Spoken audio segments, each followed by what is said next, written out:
George Bannerman Dealey looms large over the city of Dallas, and I mean that literally. There's a statue of him in the West End Historical District. Although born in England, his family immigrated to Galveston, Texas in 1870 when George was just 11. And he got his first job in the newspaper business at age 15 and grew up to become the powerful manager of the Dallas Morning News. Early in the 1920s, Dealey's leadership enabled him to expose the lawlessness and atrocities of the Ku Klux Klan in Texas, and Dealey marshaled his newspaper to denounce them in articles and editorials.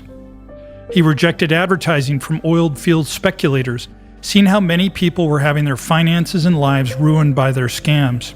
And he helped found Southern Methodist University, an institution which has produced worldwide leaders in politics, business, and the arts. His life and career weaves tightly into the fabric of one of America's largest cities, and he lobbied for a historic renovation of the site of the first home built in Dallas, which also became the first courthouse and the first post office in the city. The massive project was approved, and FDR's Works Progress Administration completed it in 1940. There was a proposal to name it in his honor, and George was hesitant to accept it at first, but finally agreed. George Bannerman Dealey died at age 86, still working full-time as a giant in the field of publishing. That was in 1946, so he didn't live to see the area named in his honor, Dealey Plaza, which became internationally known as the place where President John F. Kennedy was shot. And as I found on a recent visit to the plaza, it's a quiet area despite the busy 3-lane road running by, as is appropriate perhaps in remembrance of the assassination of President Kennedy. On October 26th of this year, government agencies have a deadline to finish a review of all remaining documentation related to the assassination of President Kennedy, the last of 4 American presidents to be murdered in our history. Already, more than 5 million pages of material are publicly available in the John F. Kennedy Assassination Records collection. We'll definitely put a link on our website. And most of what remains to be made public has already been partially released in redacted form. But this deadline represents a kind of last of the last. While speculation about Kennedy's killing will continue for many years, and it's arguably the most investigated murder in history, the process of declassifying government records 58 years after the crime is quietly coming to an end. Now, I don't have any mind-blowing new revelations for you. Rather, our team here at My Dark Path wanted to mark the occasion by taking a different approach. Because of what happened at Dealey Plaza wasn't just a puzzle for conspiracy theorists, it was a shocking, violent tragedy that affected a lot of individuals, as well as American culture at large.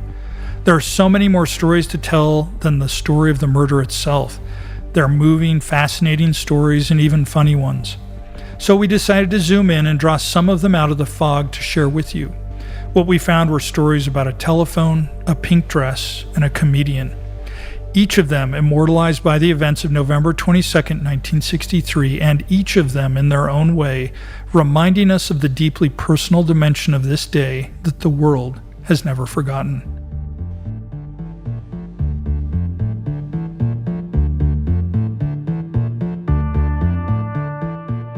Hi, I'm MF Thomas, and this is the My Dark Path podcast. In every episode, we explore the fringes of history, science, and the paranormal. So if you geek out over these subjects, you're among friends here at My Dark Path. And since friends stay in touch, please reach out to me on Instagram, sign up for our newsletter at mydarkpath.com, or just send an email to explore@mydarkpath.com. I'd love to hear from you. And finally, thanks for listening and choosing to walk the dark paths of the world with me. Let's get started with episode 22, JFK Reflected.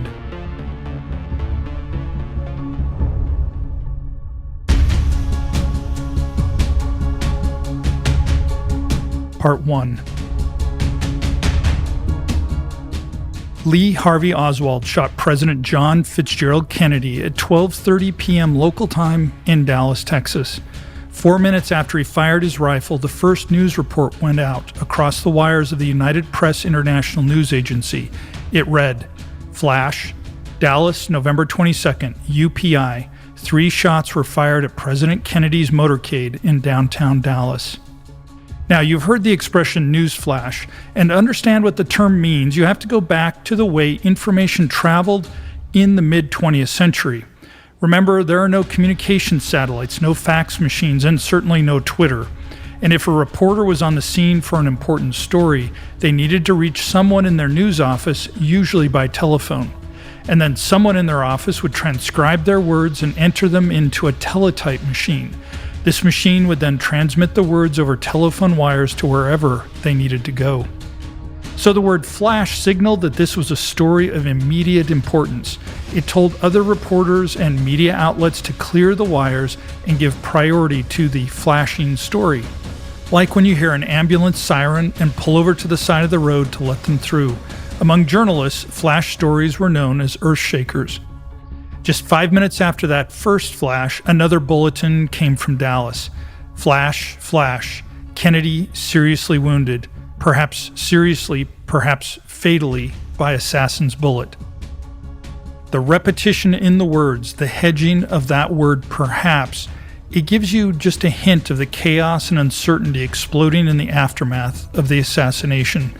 But also means that just 9 minutes after Lee Harvey Oswald fired his rifle, newsrooms all over America knew about it. In modern times, that wouldn't be unusual. There are cameras everywhere, and we're used to having access to live breaking news wherever we go. But for 1963, this was almost without precedent.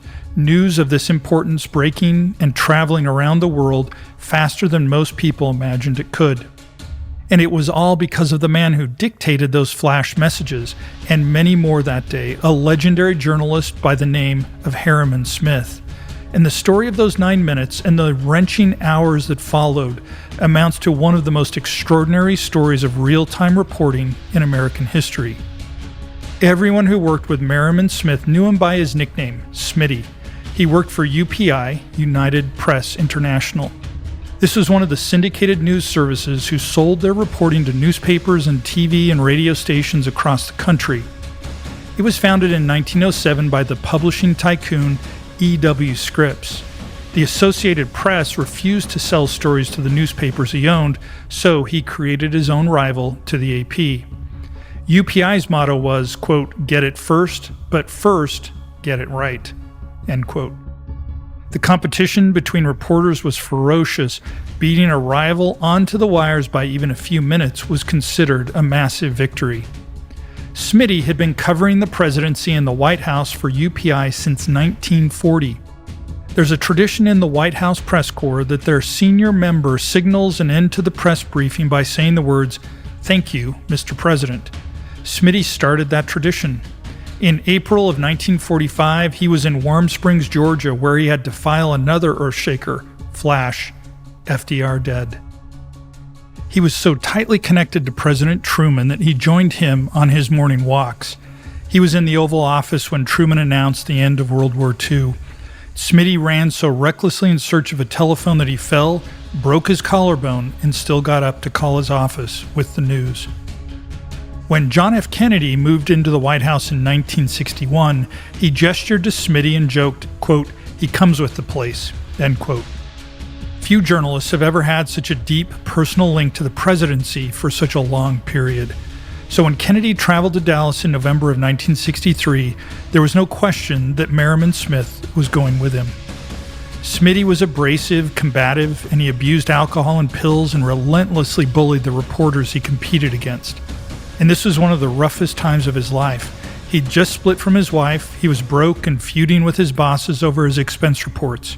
But no one would deny that he was one of the best in his game, always looking for an advantage.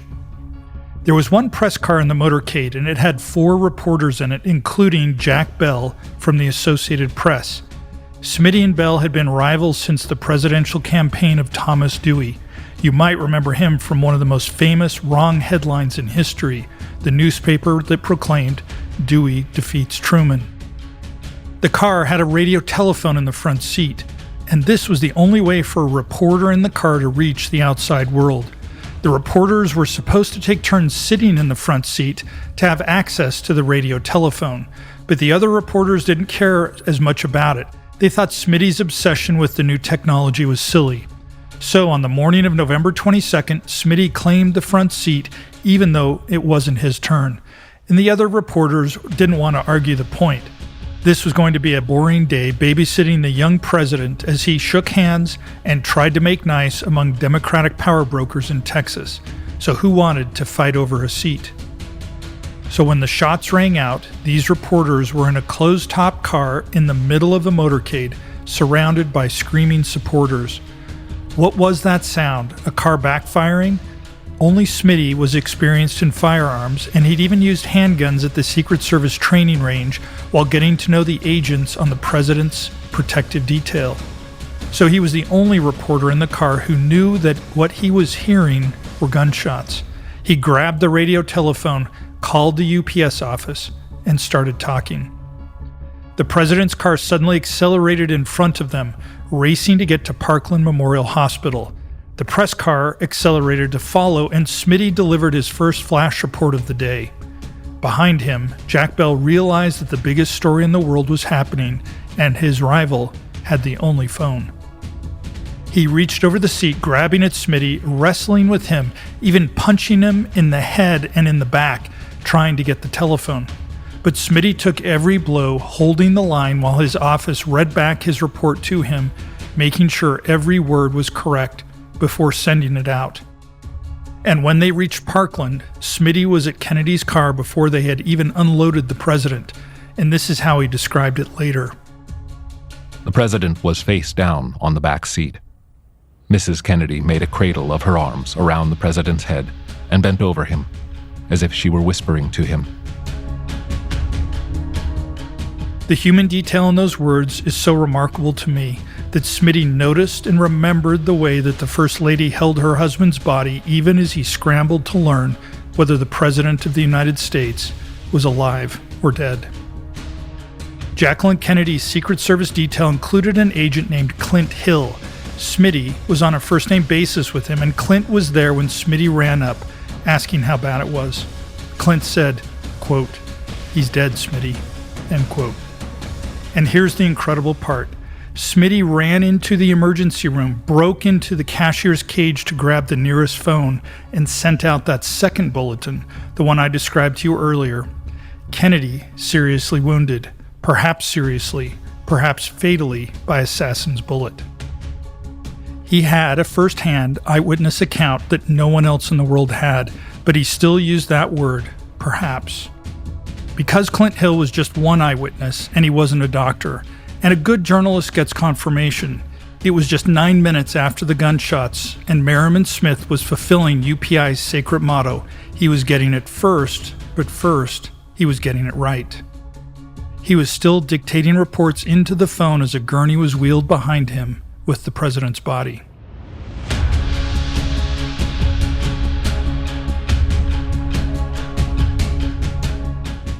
Bill Sanderson, author of a book about Smith's work in Dallas, wrote in a column that 68% of American adults heard about the shooting within a half hour of it happening. Within 90 minutes, 92% of Americans had heard about JFK being shot. It's now considered routine for breaking news to take over the airwaves within minutes, but for 1963, this was a revolution in reporting, all because Smitty grabbed that phone in the car and wouldn't let go. When the legendary Walter Cronkite broke into daytime programming to start reporting the story, CBS couldn't show him immediately. The cameras used in TV studios back then needed 20 minutes just to warm up, so it was just Cronkite's voice talking over a breaking news slide. At the time, daytime dramas were performed live, so CBS interrupted a broadcast of As the World Turns. The actors finished playing the episode with no idea that they'd been cut off or why. Walter Cronkite, by the way, was a former reporter for UPI. When he described the hill in Dealey Plaza where some eyewitnesses reported hearing shots, he was reading directly from another flash bulletin. Those immortal words, grassy knoll, were coined by Merriman Smith, who was not ready to stop reporting. And within 11 minutes of the assassination, he dictated a 500-word story that every UPI affiliate would publish. In that same 11 minutes, the Associated Press was just getting its first garbled bulletins out. The transcribers in the office were so shaken that the phrase bloodstained came across over the wires reading Blood Stanesic. A White House official reached Smitty and told him that Air Force One was getting ready to take off. He would be allowed to come on board if he could make it. But the press pool car had already left with another reporter. Smitty refused to let the story get away from him, and he cajoled a police officer to take himself and 2 other reporters to the airfield, screaming through the streets of Dallas. He was in the room as a new president, Lyndon Baines Johnson, took the oath of office, and the shaken widow, Jacqueline Kennedy, standing by his side. And then Air Force One took off into the sky. As the longest day of his life came to a close, Merriman Smith put together all of his memories and observations into a full report for the morning editions. We've got a link on our website, and you really should read it. I cannot believe, in the midst of all this shock, that anyone could balance world-class reporting with emotionally devastating prose the way that he did. And this is how he closed the article. After Air Force One had landed back in Washington, D.C., and Smitty had been transferred to a helicopter bound for the White House. In the compartment next to ours, in one of the large chairs beside a window, sat Theodore C. Sorensen, one of Kennedy's closest associates with the title of Special Counsel to the President. He had not gone to Texas with his chief, but had come to the airbase for his return. Sorensen sat wilted in the large chair, crying softly. The dignity of his deep grief seemed to sum up all of the tragedy and sadness of the previous 6 hours. As our helicopter circled in the balmy darkness for a landing on the White House South Lawn, it seemed incredible that only 6 hours before, John Fitzgerald Kennedy had been a vibrant, smiling, waving, and active man. UPI submitted his article for consideration for a Pulitzer Prize in the category of breaking news. Instead, it won the Pulitzer for national reporting in 1964. He was the first reporter to receive the Presidential Medal of Freedom and became a frequent talk show guest. But all the fame, honors, and accolades hadn't meant anything to him before, and that didn't change now. His finest hours of journalism had come on one of America's darkest days, and his mental health in the days when too many people tried to drink away their depression and trauma never improved. After he lost his son in a helicopter accident in Vietnam, Merriman Smith died by suicide at age 57, a gunshot wound to the head. Although he'd never served in the military, by special dispensation, Smitty is buried today in Arlington National Cemetery.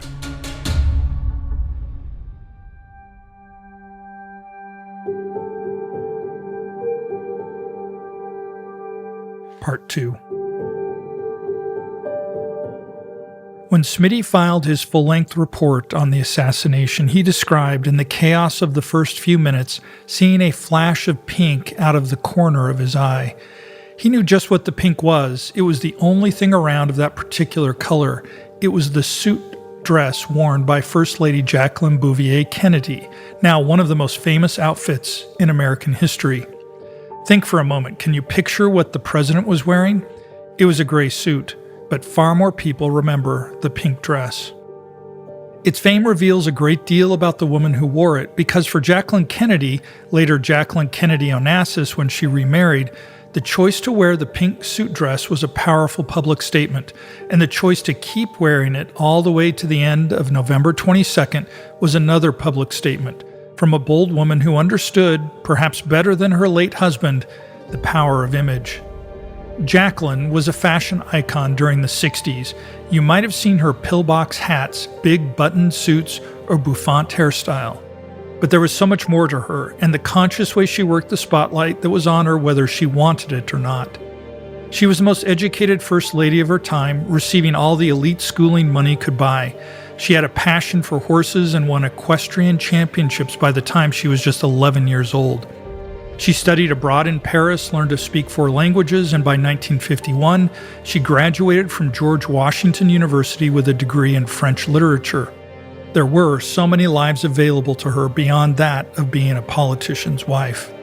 And yet, she saw clearly enough that in the 1950s that her choice of whom to marry would play a major role in her fate.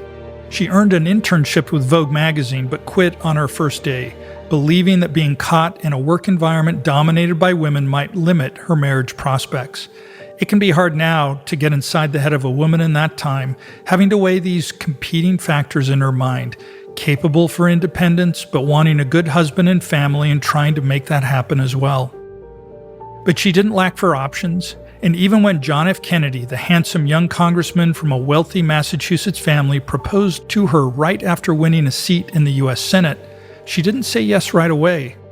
Although she was charmed and attracted to him and shared his Catholic faith and his interest in travel and literature, she took a 30-day trip away from him to make up her mind. Details like this helped to paint a picture of a deeply thoughtful woman who would not be pressured by power or by what other people wanted of her. Now, you might have guessed that from her study abroad or her major in French literature that Jackie Kennedy loved all things French. She even preferred the French pronunciation of her name, Jacqueline. And this love extended to French fashion, and this is important not just because of what French fashion meant to womanhood in the 20th century, but because once her husband set his eyes on the White House, it became a part of the political conversation. Now, France had been in the fashion conversation for centuries, presenting audacious styles that people thousands of miles away would learn about and try to replicate. It was a French engineer, Joseph-Marie Jacquard, who invented a mechanical loom in 1801 that was capable of rapidly stitching together silk. France was already one of the world's silk capitals, and now they could incorporate this comfortable, luxurious fabric into more designs than ever. But it was a French designer of the early 20th century, Coco Chanel, who started a revolution with a simple concept: design beautiful clothing for women that women would enjoy wearing. She saw other women as weighed down by steel buckles, stiff hat brims, and heavy jewelry. She saw clothing like this literally trapping the women inside. Chanel designs were lightweight, minimalistic by design. Instead of a hat crushed under the weight of massive plumes, she would use a single feather. Corsets and bustles were gone. Chanel wanted to celebrate the beauty of a woman's natural figure. For women who were just joining the working class, who could finally afford to own clothing they enjoyed, Chanel's loose-fitting silk became a symbol of freedom and independence. They might not have been able to afford an authentic Chanel, but a legion of imitators picked up the trend, and Coco Chanel was literally defining a generation of style, dressing the modern woman. Once again, French fashion was leading and the world was following, and Chanel had one specific fan who was about to enter the global spotlight. During the 1960 presidential election, Jacqueline Kennedy was one of the most scrutinized modern women in the world. This was the first campaign that most Americans saw on television, and the Kennedys seemed like they were made for TV, youthful, dazzling, and charming. Opponents tried to turn this into a weakness. They accused Jacqueline of lacking patriotism for loving French art and fashion. They criticized her taste, saying that her lavish spending was a sign that John Kennedy would plunge the country into debt. And in a way, the opposition was right that Jacqueline Kennedy would spend money in the White House. But what she saw and what they didn't see was just how politically powerful a little investment at home could be. Jacqueline Kennedy was just 31 years old when the Kennedys moved into the White House. On her very first day, she spent $50,000 on renovations. That's about $560,000 in modern currency, more than the median cost of an American home. But it wasn't just vanity. The First Lady recognized that the house would host elite guests from around the world, and it needed to look the part and be designed effectively for politics and diplomacy. The traditional tables were all rectangular, and Jackie got rid of them. Circular tables were better for stimulating conversation. She brought in modern furniture that guests could use, while turning part of the house into a historical museum for the more traditional furniture and artwork. When the renovations were complete, Jacqueline Kennedy gave the nation a personal tour of the new White House on television. It was a sensation, and most of the country had never had such a look inside the lives of the first family. It elevated the profile and the profile of her husband, and showed once again that she understood the power of the modern media better than her detractors. She even wrote a book on the history of the White House, and the proceeds from the book paid for many of the renovations. America had seen high-profile First Ladies before, chiefly the iconic Eleanor Roosevelt, who advocated tirelessly for civil rights and women's rights. But before Roosevelt, this was more of the exception than the rule. Presidential spouses were meant to support their partners in personal matters and not political ones. Jacqueline Kennedy took the example of Roosevelt and of President Eisenhower's wife's Mammy and took it to the next level. She didn't keep her issues separate from her husband's. She became a diplomatic asset to his presidency. Her rich cultural knowledge, the multiple languages she spoke, broke the ice with multiple world leaders, easing up tension and opening dialogue even with notoriously difficult heads of state like French President Charles de Gaulle and Soviet Premier Nikita Khrushchev. One newspaper described the first trip abroad by the Kennedys like this, quote, "Jacqueline Kennedy has given the American people from this day on one thing they have always lacked, majesty," end quote. When they returned home, even President John Kennedy had to acknowledge her diplomatic brilliance. He described himself as, quote, "the man who accompanied Jacqueline Kennedy to Paris," end quote. Jacqueline Kennedy had thwarted her critics not by fighting dirty, but with savvy and persistence. She knew there was a better way to be the First Lady than what they had wanted for her. She did, however, make one concession. She started buying American clothing. You won't be surprised, though, to learn that they were American versions of French fashion. Designer Oleg Cassiani was nicknamed the Secretary of Style. He'd worked in Hollywood, and he had a reputation for being able to quickly create styles that reminded people of the latest French fashions. In his mind, his client Jackie was, quote, "a star in a major film," end quote, and the role she had to play required costumes. Cassiani made over 300 outfits for Jacqueline Kennedy, both formal wear and casual wear. Even when she was photographed in more private settings, her outfits always helped tell the story. She even let herself be photographed in her pajamas, and they looked great on TV. She had another source for her wardrobe, though, a Manhattan dress shop called Chez Ninon. And this is where the pink dress suit enters the story, because depending on how you look at it, it both was and wasn't Chanel. Chez Ninon was founded by two women, Nona McAdoo Park and Sophie Meldrum Schonard. When Nona's husband died, she desperately called her friend Sophie for ideas on how to support herself, and the two women decided to open a dress shop. Twice a year, they traveled to Paris and studied all the latest trends. They weren't copycats per se. If they found a design they loved, they paid the designer for a license to recreate it in America and bought all the authentic raw materials. They sewed exact copies of popular designs and sold them in Manhattan for much more affordable prices than the Paris boutiques.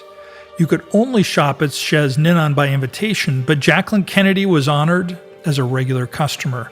When America saw her wearing their outfits, Chez Ninon exploded in popularity. Kennedy's outfits were must-haves for women all over America who wanted to stay modern and chic. There's a story that one high society woman was invited to the White House and wore her best Chez Ninon dress to make a good impression. Then the First Lady of the United States came down the stairs wearing the exact same outfit, and imagine the awkwardness. The suit dress Jacqueline Kennedy wore on November 22, 1963 came from Chez Ninon, based on the materials and patterns by Chanel. It was made from pink wool with a navy collar and 4 gold buttons in 2 rows of 2 above the waist. She completed the outfit with white gloves and a pink pillbox hat. It was a practical and stylish outfit, and Jackie had worn it on several occasions. She didn't normally accompany the president on trips like this, and we only have guesses as to why she was there on this trip. Perhaps she wanted to stay close to her husband. They had just lost their newborn son 3 months before and were still grieving. Perhaps she thought that being by his side would help calm the political tensions in Texas. The fact that she wore pink could be a statement all its own. It's not very well remembered now, but when Jackie was born, pink was considered a color for boys. It was only during the 1940s when the trend began of blue for boys and pink for girls. The previous First Lady, Mammy Eisenhower, was so famous for pink dresses and pink decor that there were popular shades referred to as Mammy Pink. Eisenhower had been a Republican and the Kennedys were Democrats. Maybe supporting her husband and wearing pink was in homage to her predecessor, a cultural peace offering across party lines. a way to embrace a more traditional femininity without surrendering her appreciation for modern French style. Jacqueline Kennedy always considered things like this. But her outfit became famous for reasons she could never have imagined. As pictures and images of the assassination spread across the world, that perfect pink dress stood out from the crowd. When it was stained with the blood of the president, it became a symbol of the trauma inflicted on an entire nation. After the assassination, Jackie's personal secretary, Mary Gallagher, brought her a new dress. She thought that the First Lady should change before Lyndon Baines Johnson was inaugurated as the new president. But Jacqueline Kennedy refused. In photographs of the inauguration, she is standing right by the side of LBJ, still wearing the blood-stained suit. She wore it through every photograph taken that day. Witnesses report her saying, quote, "Let them see what they've done," end quote. Even in the midst of the deepest shock and grief imaginable, Jacqueline was still aware that the world was watching, that the narrative of the American presidency was unfolding, and that she was a part of it. If the First Lady was a character in a story that mattered to so many millions, she was not going to remove her costume quite yet. When she finally changed clothes after the long and terrible day, she gave it to a maid who delivered it to Jackie's mother, Janet Lee Bouvier. Bouvier placed the dress directly in a box and stored it in the attic next to Jackie's wedding dress. Many years later, Bouvier sent the box to the Smithsonian with a note that simply read, "Jackie's dress." The pillbox hat was missing, and we have no record of what happened to it. The Smithsonian has the Kennedy family's permission to hold and preserve the dress, with the request that it not be displayed to the public until at least the year 2103. The family's descendants will then have the option to renegotiate whether it can be displayed when hopefully it will no longer be a source of pain for them. It's vacuum sealed in a climate-controlled room, a tangible relic of the assassination of John F. Kennedy, maintained privately by the government that his wife and himself served and sacrificed for. The president's blood is still on it.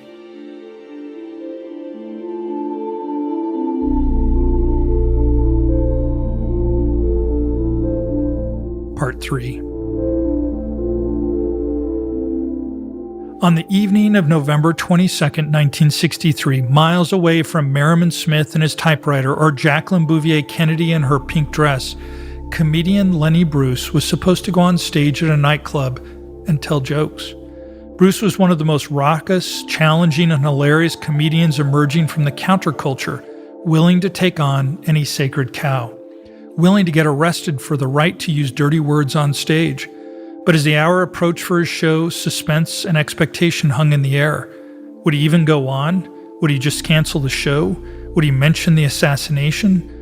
On one hand, how could he not? But on the other, what could anyone, even a groundbreaking comedian, say at this shocking hour that would have any value? Lenny Bruce didn't cancel his show. He took the stage, walked up to the microphone, took a deep breath and said, quote, "Boy, is Von Meter screwed," end quote. Actually, depending on who tells the story, he used a different word than screwed, but for this podcast, we'll stick with this version. And in one of the greatest miracles in the history of comedy, he got a laugh. To understand why, let's talk about who Von Meter was and why he was definitely screwed. Von Meter was a fellow comedian who in the era of the Kennedy administration had struck gold. He did a good impersonation of the young president with his broad Harvard accent, and after honing it on the stand-up comedian circuit, recorded an album called The First Family, where he and other comedians impersonated JFK and his family in skits like Dinner at the White House. It was light, silly, harmless comedy, everything Lenny Bruce rebelled against, but it caught on wilder than anyone could have anticipated. At its peak, The First Family was selling more than 1 million copies a week. The record industry described it as the fastest-selling album of all time, at least until the following year when a band called the Beatles became popular. Skits from The First Family played on the radio instead of pop songs. It even won the Grammy Award for Album of the Year, beating records by Tony Bennett and Ray Charles. President Kennedy himself loved The First Family. According to Merriman Smith, he put a cabinet meeting on pause to play it for everyone. At a gathering of the Democratic National Committee, he opened his remarks by saying, quote, "Von Meter was busy tonight, so I came myself," end quote. Lenny Bruce turned out to be 100% correct. The stratospheric success of the album meant that Von Meter was inseparably linked with Kennedy in the public's mind, and nobody wanted to hear his impersonation anymore. After the assassination, the record label pulled the album and its sequel from circulation, not wanting to be seen as profiting from a tragedy. Meter never managed to achieve any more significant success in comedy. He wound up playing bluegrass and country music in Louisville, Kentucky, and managing a pub up in Maine. The genius of Lenny Bruce's joke is the way he both acknowledged the tragedy and sidestepped it. By pointing out how the assassination of a president was going to impact the career of a rival comedian, he found one human-scaled irony in the midst of a nightmare too immense for anyone to fathom. A single moment of distraction and release, a way to acknowledge Kennedy without saying the word Kennedy, to pivot the audience to somewhere else just long enough to laugh. Like I said, a truly remarkable moment in comedy. It's also the raw beginning of how American culture had processed the events of November 22nd, 1963. One way of describing culture could be to call it a conversation that a population has with itself. And a look at how our culture talks about the assassination reveals the evolution of both our narrative of that day and our feelings about it. Interestingly enough, popular culture had already imagined a version of Kennedy's killing a year before it had happened. British mystery author John Creasy wrote a series of mystery thrillers under the pseudonym J.J. Merrick. They told of the adventures of Commander George Gideon of Scotland Yard. The 7th book in the series was called Gideon's March, and in it, an American from the South plans to assassinate President Kennedy during a visit to London. When the president rides in a limousine as a part of a parade through London, the assassin intends to set off a bomb. So while it didn't predict Oswald using a rifle, there are enough similarities as to be eerie. Less than a year after the assassination, the Warren Commission delivered its final report. It was September 24th of 1964, and Earl Warren was the former governor of California and the sitting Chief Justice on the Supreme Court. And the bipartisan commission consisted of senators, congressmen, CI Director Allen Dulles, and a host of legal heavyweights. The report was 888 pages long and backed by 26 volumes of supporting documents, and it concluded that Oswald was the lone assassin, firing 3 shots. But as the media and the public began to read the report, obsessively questioning every incomplete thread, every footnote, every odd detail, the floodgates opened. A whole lot of people of America were not ready for this to be the end of the story. Literally hundreds of novels, short stories, plays, films, television episodes, and graphic novels incorporate the Kennedy assassination, and virtually all of them assert that there was a conspiracy bigger than just Lee Harvey Oswald. We could go on for a long time providing examples of this, but we'll visit just a few. In 1967, Barbara Garson wrote the play MacBird, which reimagined Shakespeare's Macbeth through the lens of JFK's killing. The lead character of MacBird was clearly based on President Johnson, who takes power after the assassination of Ken O'Dunk. It doesn't suggest or even imply that Johnson had any role in the killing, but it did argue that he benefited from the assassination and that one of the consequences of plunging the nation deeper into the war in Vietnam, just as Shakespeare's Macbeth destroys the new peace in Scotland with the murder of King Duncan. MacBird ran off-Broadway for 386 performances, and I think one of the reasons it caught on with audiences is that it was an early example of a creative work which provided an answer to the burning question, why did this happen? When you experience something traumatic, one of the things that makes emotional recovery difficult is letting go of the question, why did this happen? It can make us blame ourselves, become angry or bitter at the unfairness of fate and the world. The Warren report was bursting with detail, but when it comes to why our president had his life stolen right in front of us, it wasn't satisfying. There could be more to it. There must be more to it, right? How could one unbalanced, aggrieved individual with a mail-order rifle who defected to the Soviet Union, given up his U.S. citizenship, only to come back to the United States, then shake the entire world like this for his own reasons? Is that really enough to kill a president? It's that question which became dominant in stories about the assassination, all the attempts to bring us a quote-unquote truth which would finally fulfill our gaping need for meaning. In 1975, Robert Shea and Robert Anton Wilson published a trilogy of novels called The Illuminatus. These books, The Eye in the Pyramid, The Golden Apple, and Leviathan, proposed that there was a conspiracy, that killing Kennedy was just part of it, and it was actually a part of a much larger plot to bring about the end of the world.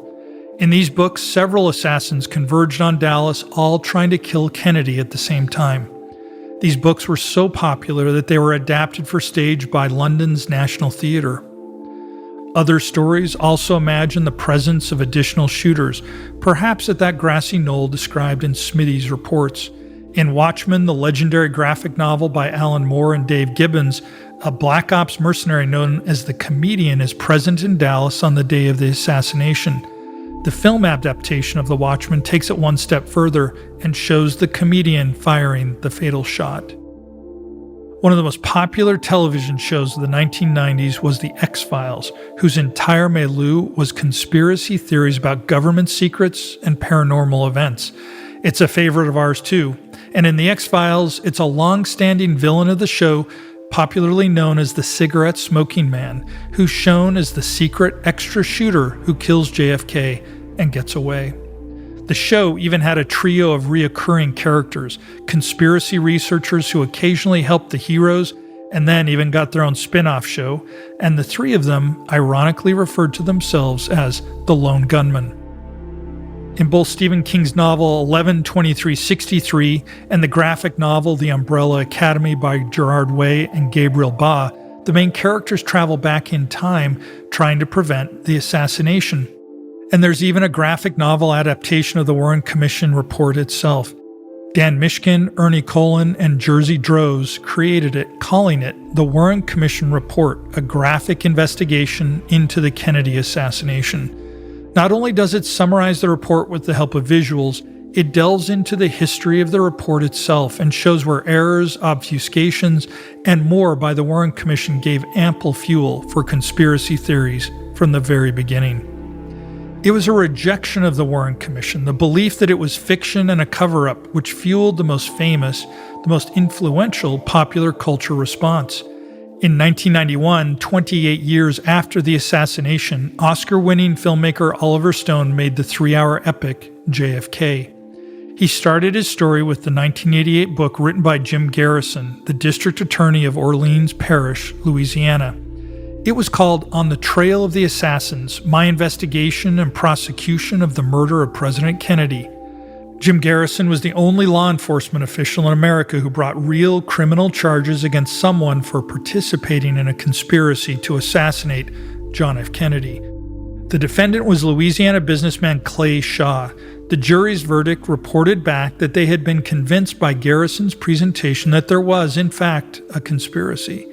But they didn't believe Clay Shaw was a part of it. It took them less than an hour to acquit him. Oliver Stone's JFK cast Kevin Costner, one of the biggest stars in Hollywood at the moment, in the role of Jim Garrison. Garrison himself appears in the film in an ironic cameo. He plays Chief Justice Earl Warren, presiding over the Warren Commission report, whose conclusions the film assaults relentlessly. It makes use of the phrase originally coined by Winston Churchill, describing the assassination as a, quote, riddle wrapped in a mystery inside of an enigma, end quote. As an exercise in cinematic technique, it's mesmerizing, exhilarating, and overwhelming to your senses and thoughts as it barrels deep into a labyrinth of secret government meetings, anti-Castro rebels funded by the CIA, the underground gay community in New Orleans, and the criminal underbelly of Dallas. It positions President John F. Kennedy as the upstanding, visionary savior who is going to take away the power of military contractors and organized crime and rogue intelligence agencies, who's going to get us out of Vietnam. And it was those forces, the movie claims, that all rose up to steal him away from us and set Lee Harvey Oswald up as the patsy so we'd never know the truth. The film critic Roger Ebert said of the movie JFK that it was neither historically true nor accurate, but that was not the point. In Ebert's words, quote, His secret is that he doesn't intend us to remember all his pieces and fit them together and arrive at logical conclusions. His film is not about the case assembled by his hero, New Orleans District Attorney Jim Garrison. It is about Garrison's obsession. This is not a film about the facts of the assassination, but about the feelings. JFK accurately reflects our national state of mind since November 22, 1963. We feel the whole truth has not been told, that more than one shooter was involved, that somehow maybe the CIA, the FBI, Castro, the anti-Castro Cubans, the Mafia, or the Russians, or all of the above were involved. We don't know how. That's just how we feel.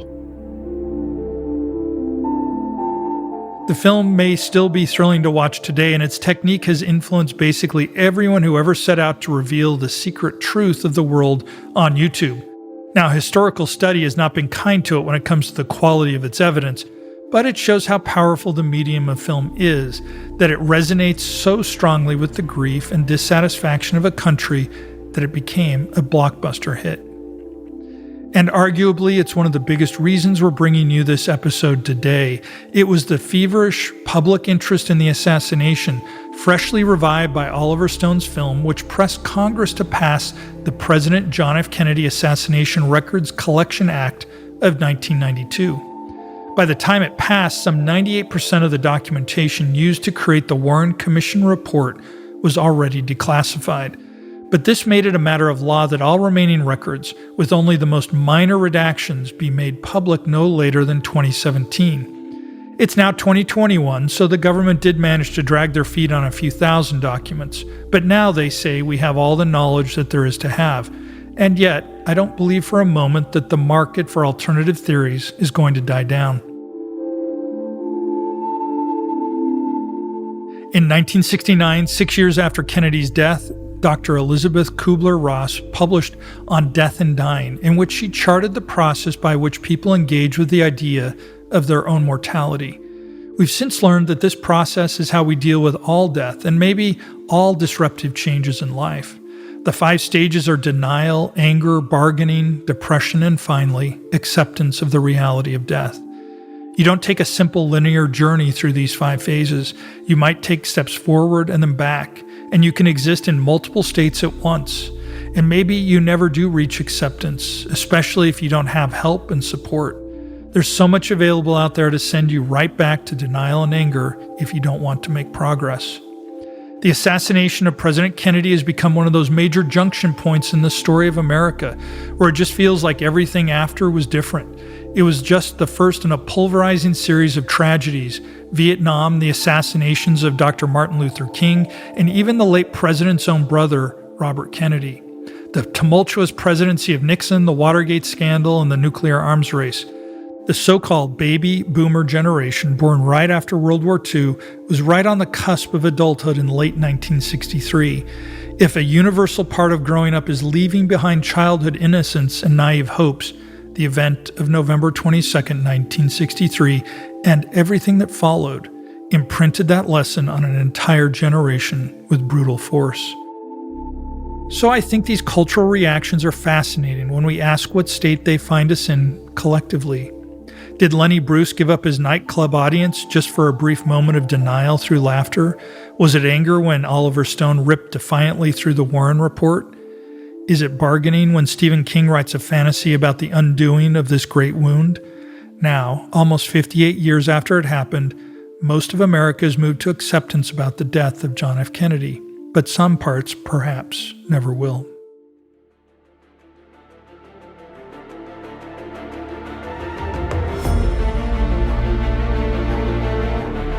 Part 4. I admit we've been cagey in this episode regarding our own feelings about what happened and whether there was a conspiracy and whether Oswald acted alone. With respect to the importance of getting history right, the story of Lee Harvey Oswald, lone gunman changing the world with 3 bullets fired from a 6-story window, is incredible and difficult to believe, in part because the odds against it ever working are so astronomical. Add in the frustrating detail that Oswald was so quickly murdered himself by the local mob-connected nightclub owner, Jack Ruby, stealing the chance to ever study and understand Oswald. We obsessively reach for that void in information like some people try to scratch a phantom limb.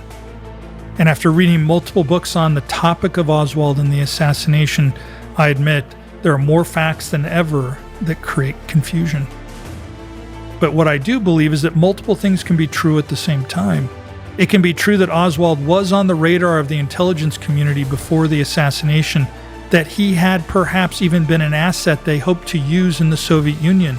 But it can also be true that he was a diehard communist whose defection to the Soviet Union was genuine and who only returned to the United States when his life fell apart there. It can also be true that the same intelligence community could have clumsily wanted to conceal this embarrassing fact and then lied to the Warren Commission, intensifying our distrust. It could also be true that there were unsavory criminal collusions between our government and the mob, that there were rogue operations happening in the FBI and CIA without enough oversight, and that some of those rogue operations were taking aim to overthrow the Castro government, and that Kennedy had worked against them.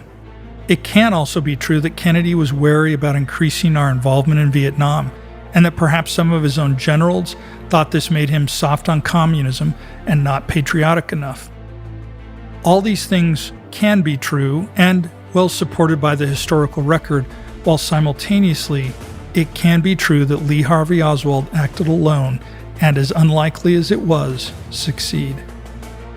Is that last part true? Like I said at the beginning, you could call this the most investigated murder in history. And in a murder trial, you would need 12 jurors to believe without a reasonable doubt. I wonder if you put 12 Americans in a room right now, would they vote unanimously? I don't think they would. And so it seems we're destined to continue reviewing it, ruminating on it, and looking for answers at Dealey Plaza.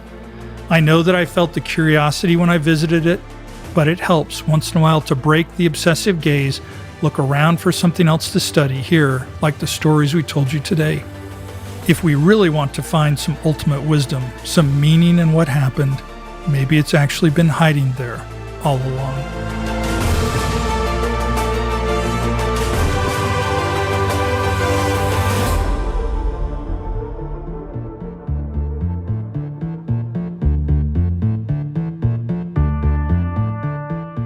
Thank you for listening to My Dark Path. I'm MF Thomas, the creator and host. I produce this show with Ashley Whitesides and Evedine Hendricks, and our creative director is Dom Purdy. This story was a group effort for our team. Our senior story editor, Nicholas Thurkettle, covered reporter Merriman Smith. Producer Evedine Hendricks wrote about Jacqueline Kennedy's pink suit, and Kevin Wetmore took us on a journey through the collective cultural response to the assassination. A big thanks to all of them, as well as our lead fact-checker, Nicholas Abraham. Please take a moment and give My Dark Path a 5-star rating wherever you're listening. It really helps the show, and we love to hear from you. Again, thank you for walking the dark paths of history, science, and the paranormal with me. Until next time, good night.